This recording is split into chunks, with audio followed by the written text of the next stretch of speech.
색깔 있는 인터뷰 시작하겠습니다. 어제 국회에서 열린 비경제 분야 대정부 질의에서 황교안 국무총리는 국가 테러 대책회의 의장이 과연 누구인지 몰라서 상당히 진땀을 뺀 영상 여러분들 다 보셨을 겁니다. 이날 황 총리를 향해서 질문의 날을 세운 분은 바로 더불어민주당 김광진 의원인데요. 현재 국회 정보위에서도 활동하고 계신 김 의원을 오늘 전화로 연결해서 어제 열린 상황 그리고 또 하나 국정원이 긴급 당정회의에서 꼽은 북한의 테러 납치 대상들에 대해서 한번 진단을 해보도록 하겠습니다. 의원님 나와 계신가요? 예, 안녕하세요. 김광진입니다. 네, 지금 어디 계세요? 지금은 순천에 있습니다. 바쁘게 선거운동 하시다가 또 긴급하게 예. 팟짱에 인터뷰 요청을 드리니까 이렇게 응해 주셨습니다. 어제 국회에서 황교안 총리하고 설전이 벌어졌어요. 뭐 설전은 주고받아야 설전인데 네. 상대가 내용을 모르시니까 설전이라고 하긴 어렵고. 예. 그렇군요. 그럼 일방적으로 쏟아내신 겁니까? 예. 네. 어제 내용을 좀 정리를 좀 해주세요. 당시 상황이 어땠는지, 좀 황 총리 표정이 어땠는지 예. 구체적으로 좀 설명을 해주십시오. 예. 사실 이제 그 영상이 이렇게 많이 편집돼서 떠돌아다니면서 일종의 개그의 소재처럼 이렇게 사용됐습니다만 사실은 참 슬픈 내용이죠. 대한민국의 안보라고 하는 것을 책임지고 있는 수장이기도 하고 네. 또 그 논의의 핵심이었습니다만은 총리가 지금 정부뿐만 아니라 총리, 대통령 모두가 나서서 테러 방지법 얘기를 하고 있지 않습니까? 네. 테러 방지법이 없으면 이 정부가 힘들어지고 북한의 도발을 막지 못하고 이 모든 것들을 기승전 테러 방지법을 하고 있는데 네.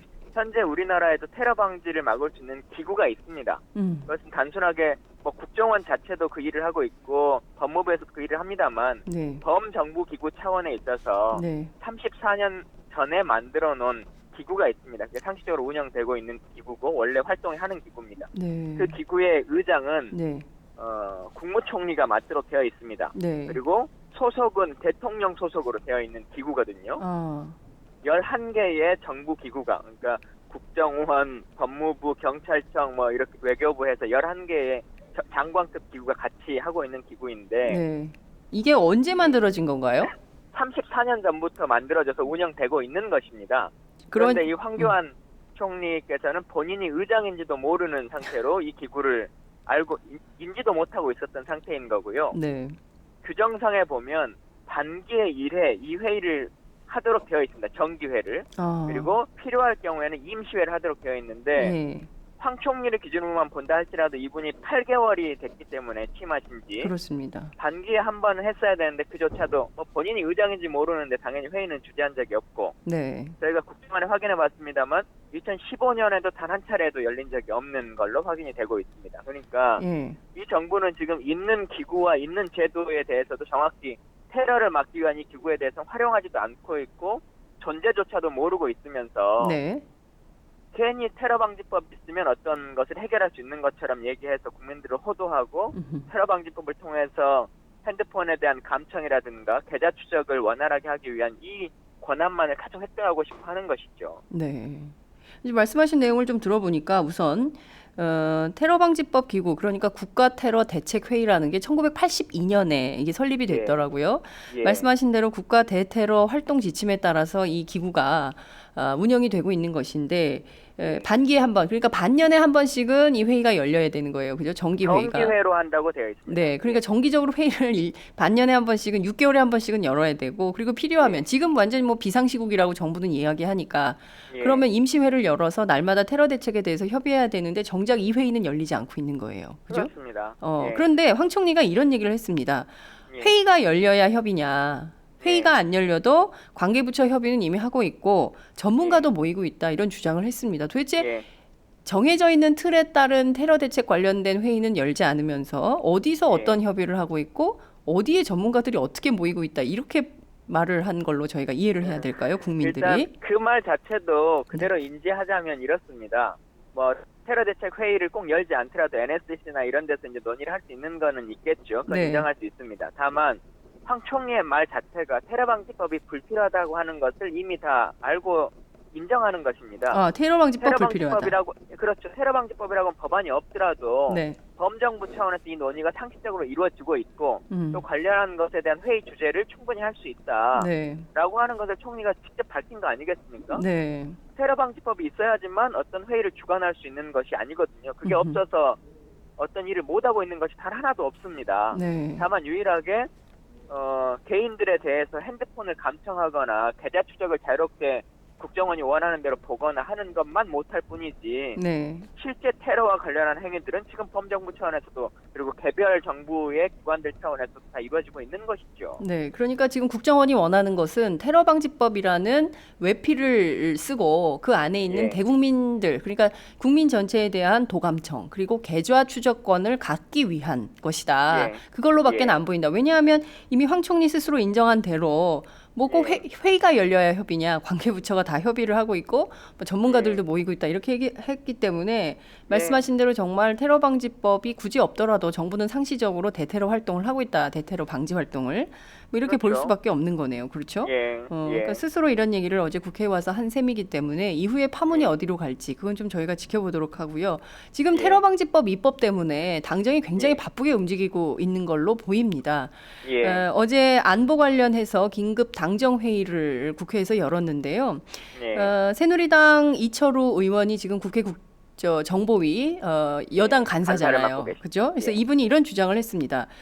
북한이 남측 정부 인사나 탈북자들을 대상으로 납치 또는 독극물 공격 그리고 지하철 같은 국가기관시설 테러뿐만 아니라 사이버 공격을 감행할 수 있기 때문에 국정원이 정보 차원에서 지금 관련 첩보를 수집하고 있다라고 했는데요. 실제 이런 정보를 야당 국회 정보위 야당 위원들에게도 똑같이 공유를 좀 해준 정보입니까? 일단 공유 받은 적이 없고요. 야당 측에는. 네. 그리고 통상적으로 이제 그 국정원이 보고한 것은 여야 간 간사가 합의해가지고 그것을 브리핑하도록 되어 있는데, 그렇습니다. 여당 간사가 혼자 국정원의 얘기를 듣고 그냥 그대로 전한 것은 국회의원이 아니라 국정원의 대변인으로서 역할을 하고 계신 거기 때문에 좀 온당한 처사는 아니다. 필요하다면 뭐 청와대나 국정원에서 브리핑을 할 수는 있겠죠. 근데 그 여당 의원의 입을 빌려서 하는 것은 좀 정상적인 방법은 아니다는 말씀을 먼저 좀 드리고요. 그리고 뭐 언급했던 여러 가지 사항들, 뭐 탈북 인사, 정부 인사에 대한 위해라든가, 독물 공격이라든가, 뭐 아니면 사이버 테러나 지하철 테러, 뭐 이런 얘기들은 상식적인 선에서도 항상 예비하고 예단할 수는 있는 것이죠. 북한이 그런 일을 할 수는 있는 것이다라고 하는 것은 누구나 알고 있는 거 아닙니까? 필요한 정보나 첩보라면 예를 들어 언제 뭐 지하철을 공격하려고 하는 것을 어떤 첩보를 획득했다. 그 첩보의 근거는 어떤 것이다. 뭐 그것을 휴민트로 얻은 것인지 아니면 통신의 SI로 얻은 것인지라고 하는 얘기를 해야지. 이거랑 똑같아요. 여러분 길 가다가 교통사고를 당할 수 있으니 안전 운전하십시오라고 하는 거랑 똑같은 거거든요. 그건 일반적인 그냥 뻔한 사항을 가지고 무슨 특별한 무슨 제보가 있고 정보가 있는 것처럼 이 안보 불안을 야기시키는 것이 과연 정상적으로 집권 여당이 해야 될 역할인가에 대해서 다시 한번 생각해 주시길 바랍니다. 말씀하신 대로 사실 뭐 이런 그 공공시설에 대한 테러, 뭐 그 저희가 프랑스 파리 테러에서 보듯이 어디서 어떤 테러가 있을지 모르기 때문에 실제로 뭐 공항이라든가 그렇죠. 뭐 은행이라든가 뭐 이런 데 사람들이 많이 몰리는 공공장소의 경우에는 늘 대응 태세를 갖추고 대비를 하는 것이 정부의 역할인데 마치 이게 뭐 갑자기 일어날 것처럼 이렇게 호들갑을 떠는 것은 잘못된 조처다 이런 말씀을 주셨습니다. 그렇죠. 이철호 의원이 또 이런 얘기도 했어요. 김정은 북한 국방위원회 제1위원장이 테러와 관련해서 역량을 결집하라고 지시를 했다. 그래서 북한의 정찰총국이 준비하고 있다. 이런 입장을 이철호 의원이 어제 언론 브리핑을 통해서 밝힌 바 있습니다. 이 점도 야당에게 안 알려준 겁니까? 뭐 알려주지 않은 내용이긴 합니다만은 실제 어떤 내용인지도 뭐 확인을 좀 더 구체적으로 해봐야 되겠고요. 다만 이런 건 있습니다. 지금 시기가 남북 관계가 경색 국면에 있는 상황이고 또 특이하게도 이제 키 리저브 훈련 중에 있는 시기지 않습니까? 근데 이 시기에는 북한이 항상 이런 성명을 내왔습니다. 뭐 예를 들면 우리 합참의장이나 국방장관을 상대로 경고문을 발송한다거나 뭐 협박을 한다거나 하는 일들을 끊임없이 해왔었는데 그런 정도의 수준을 가지고 어떤 특정한 그 첩보를 얻은 것처럼 얘기하고 있는 것인지, 네. 아니면 정말 특별한 어떤 그 첩보나 SI가 있는 것인지 이것을 네. 명확하게 밝혀야 된다고 보여지고요. 네. 지금 시기에 뭐 어떤 설이나 두루뭉실한 어떤 얘기를 가지고 네. 국민들을 호도하면 안 된다는 말씀 다시 한번 드립니다. 네. 오늘 중앙일보 일면 단독 보도가 굉장히 눈길을 끕니다. 예. 이제 국정원이 선정안이겠죠. 북한의 납치 테러 대상자 명단이 공개가 됐어요. 예. 김관진 청와대 국가안보실장, 윤병세 외교부 장관, 또 홍영표 예. 통일부 장관, 한민구 국방부 장관, 그리고 여기다 덧붙여서 북한의 그 반북 활동, 뭐 그 삐라 전단 살포하는 뭐 이런 박상학 자유 북한 운동연합 이 대표도 테러 가능성이 있는 인물이다, 이렇게 지목을 했거든요. 그러니까 구체적인 실명까지 거론한 이런 상황인데 이거는 저희가 어떻게 봐야 될까요? 뭐 오늘 아침 뭐 신문에 대대적으로 대서특필이 됐기 때문에 확인을 좀 해봐야 될 것 같아서요. 뭐 언론 생활을 오래 해보셨으니까 잘 아실 텐데, 네. 처음에 보도가 나올 때 뭐라고 나왔습니까? 탈북 및 정부 인사 등에 대한 위해가 있을 거다, 이렇게 나왔지 않습니까? 네. 큰 틀에 그냥 보도가 나왔어요. 근데 계속 이제 추적 기사를 하고 막 얘기를 하다 보니까, 그러면 구체적으로 어떤 사람들이 대상이 될까요? 뭐 이런 식으로 물어봤겠죠, 기자가. 그러면 거론할 수 있는 사람이라고 하는 것이 뻔한 거 아니겠습니까? 외교안보 라인에 있는 주요 인물들, 꼽으면 국방장관, 외교장관, 안보실장, 뭐 통일부 장관, 뭐 이런 리스트일 텐데, 네. 그게 국정원이 그냥 그런 정도의 상황들도 의심된다라고 하는 것이 실제 북한이 그 리스트를 꺼낸 것과는 전혀 다른 거 아니겠습니까? 그렇죠. 그 리스트를 말하려면 북한이 말했던 어떤 근거를 얘기해야죠. 이 사람들에 대한 경고문을 발송했다든가. 근데 그런 것들이 아닌 것을 상황에서 상식적으로 판단해봤을 때 이런 사람이 주요 인물이 될 것 같습니다라고 하는 것을 기사로 낸다는 것은 좀 안타까운 일이라는 생각이 들고, 또 하나 확인해 보자면 오늘도 국회가 열리고 있는 날이지 않습니까? 그리고 외교부 장관이나 뭐 이런 분들이 다 총리나 참석을 할 텐데, 그러면 이분들의 경호 체계가 국가의 A급 경호로 바뀌었느냐? 이 당정 협의 내용으로 보려면 외교부 장관의 차량 행렬이나 이런 것, 통일부 장관의 차량 행렬의 경호 체제가 바뀌어야 될 거 아니겠습니까? 그렇죠. 근데 전혀 그러지 않는 것이 현실인데, 그러면 외교부 장관, 통일부 장관이 테러 위협을 당하기를 기다리고 있는 겁니까? 그렇지 않지 않습니까? 그러니까 우리가 상식의 범위에서 얘기를 해야지, 해석적으로 왜곡하고 과장하고 확대 해석하고 그것을 제2, 제3의 의미 부여를 하는 것은 안보에 있어서는 적절한 일은 아니라고 판단합니다. 보다 분명한 근거. 북한이 처음에 모든 사람들이 그랬을 거예요. 이게 북한이 지목한 리스트일 것이다 라고 제목만 보면 충분히 그렇게 인식을 하는데, 자세하게 기사를 들여다보면 국정원이 꼽은이에요. 국정원이 꼽은, 국정원이 선정한. 그렇기 때문에 이것도 신문 제목만 보시고 그냥 넘어가시면 안 되고, 반드시 그 기사의 내용이 어떻게 돼 있는지, 그러니까 헤드라인에 저희가 어머 그런가 보다 이렇게 딱 착각하기 쉬운데, 실제로 내용을 들여다보면 이것은 국정원이 꼽은 리스트다, 이 점을 좀 말씀을 드리고. 국정원의 보고문에 만약 그 리스트가 있었다면, 처음부터 북한의 첩보를 통해서 그 리스트가 있었다면 어제 아침 7시 반에 당정 협의가 있었는데요. 그 회의가 끝나자마자 그것이 대대적으로 나왔겠죠, 상식적으로. 그렇죠. 근데 지금 하루가 지나서 나온 거지 않습니까? 그러니까 사실 국가 경호도 A급 경호로 바뀌지 않았고 그 사이에 그렇기 때문에 실질적으로 국가 무슨 테러 위협이 있다 이렇게 보기는 어렵다, 이런 말씀도 주셨습니다. 그러면 통일부 장관이 공식 업무를 다 중단시켰어야죠. 그렇죠. 통일부 장관을. 지금 그런 상황은 전혀 아니라는 거죠. 다 그대로 하고 있는 것인데. 그러니까 지금 보면 일상적으로 행정부는 막 돌아가고 있는데, 언론에서 그렇죠. 그리고 정부가, 그리고 또 새누리당이 이 분위기를 계속 띄우고 있다. 이유는 단 하나 아니겠어요? 테러 방지법 제정을 위한 것인데, 그렇습니다. 현재 이 논의는 지금 어느 단계까지 와 있습니까? 지금은 이제 정보위에서는 도저히 테러 방지법을 논의할 수 없는 상황입니다. 아시는 것처럼 그 법안 소위는 만장일치이기 때문에 제가 반대가 좀 강한 편이고, 이걸 설득시키기가 쉽지 않기 때문에 안행위로 넘겨서 어떻게 해볼까라고 하는 논의들도 있고, 뭐 여러 가지 논의들을 하고 있습니다만, 일단은 현 상황에서 테러 방지법의 필요성이 크지 않다라고 네. 하는 것이 제 입장이고요. 네. 그리고 만약에 테러 방지법이 통과되려면 국정원 개혁과 관련한 그리고 국정원에 대한 문민 통제에 대한 부분이 병행해서 통과되지 않으면 이것을 해결해 줄 수는 없다라고 하는 것이 제 입장입니다. 네. 지금 법안 소위 간사 맡고 계시죠? 법안소에는 간사가 따로 있지 않아서 2명밖에 되지 않으니까요. 네, 어차피 예, 예. 그렇군요. 여하튼 국회 정보위 상임위 차원에서 테러 방지법 이게 대안이 없으면 안 되기 때문에 이걸 막고 있어서 이것은 통과되기 굉장히 희박한 이런 법안이다 이런 말씀을 주셨습니다. 안행위로 넘겨서 논의한다는 게 무슨 얘기입니까? 이게 가능한 얘기입니까? 이제 그 테러 방지법의 주무기관 네. 국정원에서 국민 안전처로 넘기자는 의견들이 좀 있습니다. 네. 예, 그래서 이제 그럴 경우에는 소관이 안행위로 가야 되는 것이다라고 하는 주장인 것이죠. 그렇군요. 예. 아유 뭐 이리저리 꼼수를 부려보는데 사실 이 내용에 대해서 우리 국민들이 다 정확하게 알고 있기 때문에 정부 뜻대로 예. 될 수 있을지 그것은 좀 저희가 지켜봐야겠다 이런 말씀을 좀 드리고 싶네요. 예. 말씀 나누는 가운데 여러분들이 막 댓글로 응원을 주셨어요. 예. 순천에서 꼭 당선되어서 내년에도 볼 수 있길 기원합니다. 예. 예. 김광진 검색 RT 고고고 기승전 테러 방지라니. 김광진 의원님 사랑해요 응원합니다. 법률 예. 위반이네요. 회의도 안 하고 이게 뭡니까? 본인이 의장인 것도 모르는 총리. 있는 법이나 잘 지켜라.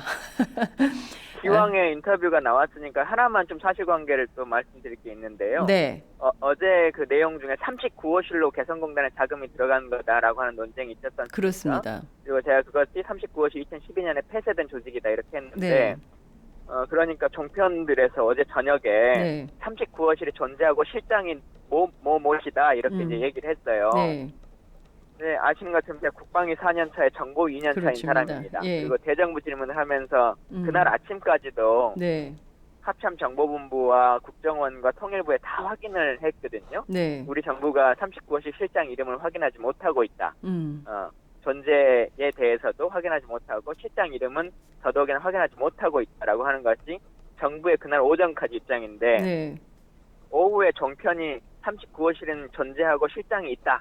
이렇게 지금 기사를 써요. 네. 정부도 이게 과연- 모르는 걸. 예, 정상적인 언론의 상황인지 재밌지 않을 수가 없습니다. 그러네요. 좀 황당하네요. 어떻게 확인했죠? 종편들은 정부도 지금 실체를 모르고 실장 이름이 뭔지 정확하게 모른다고 하는데 종편은 예, 어디서 그래서 어떻게 확인하는 꺼내든 걸까요? 실장 이름이 2012년에 폐쇄될 때의 실장 이름을 다시 꺼내 들으셨는데 네.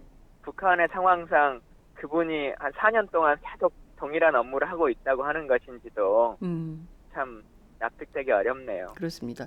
더 중요한 포인트가 바로 이것인 것 같습니다. 2012년에 폐쇄된 39호실을 가지고 우리 정부는 개성공단 임금의 70%가 그리로 들어가서 핵무기로 전용된다라고 홍영표 장관은 계속 말을 바꾸고 있어요. 예. 그랬다가 아니라 그랬다가 또 그랬다고 계속 이게 지금 말 바꾸기가 계속 진행이 되고 있고 박근혜 대통령은 지난 국정연설을 통해서 들어가고 있는 것으로 파악된다. 지금 황교안 총리도 파악된다.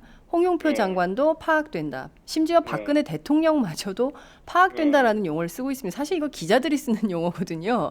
예. 사실 확인에 자신이 없을 때 무엇으로 보인다, 무엇으로 파악된다, 무엇으로 알려졌다, 전해졌다 이렇게 쓰거든요. 그런 용어를 지금 정부 고위 당국자, 특히 박근혜 대통령이 쓴다는 데 대해서는 굉장히 저희 기자로서는 납득하기 어려운 이런 상황인데. 그러니까 지금 우리나라의 휴민트가 다 거의 상실된 상태고 북한의 북한과의 관계들이 잘 이루어지지 않기 때문에 정보 역량이 아주 떨어져 있습니다. 그래서 지금 몇 년 전에 탈북한 인사들의 이야기를 가지고 카더라 통신을 가지고 정보다라고 얘기를 하고 있는 것이거든요. 아이고.